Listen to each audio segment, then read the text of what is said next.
Hello guys, সকালবেলা আমরা উঠে হচ্ছে চলে যাচ্ছি ভোট দিতে। সকালবেলা বলতে আমরা 12টার দিকে যাচ্ছি। তো ভাবছি অনেক ভিড় হবে এই জন্য। তো এই জায়গায় আসার পর দেখি আসলে মানুষের আনাগোনা অনেক আছে।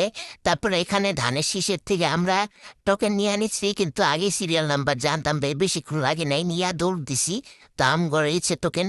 এখন আমরা যাবো ভিতরে, এখন অনেক ঘোরাঘাড়া আছে, দেখা যাচ্ছে মানুষজন। এই মানুষজনকে আমরা উপেক্ষা না করে ভিতরে চলে যাব ধীরে ধীরে পায়ে। এটা কি? ও আচ্ছা, এরা এরা কি করে এসে যায়? এরা তো নেতাদের এসে যাচ্ছে। আমরা যাইয়া ভিডিওটা এই জায়গা দিয়ে কাটটা দিলে কি হয়? ভয়েস দিতে কষ্ট লাগে না আমার? এই জায়গা দিয়ে যাইতেই আছে। একই জিনিস মানুষ কত দেখবো, কত মানুষ দেখবো। এই যে স্কুল চলে আসছি আমরা স্কুলে। তো এই স্কুলের এই জায়গায় আঙ্গিনায় আমরা হচ্ছে ভোট দিব।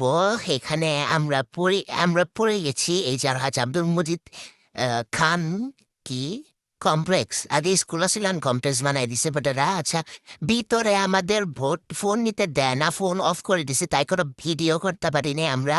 আমরা গেছি, ভোট দিছি। যারা ভোট এই স্কুলের লোকেশন ওই কর্নারে একদম। মানে মানুষ ছিলই না, দুইজন যে বুদ্ধি আসছে, আমরা দুইজনের উপরে সবার নজর ছিল যে চুরি করে ভিডিও করব, তাও পারিনি। তাই সরি গাইস, আপনারা নিশ্চয়ই জানেন কিভাবে ভোট দিতে হয়, তাই আর দেখালাম না। Bye bye.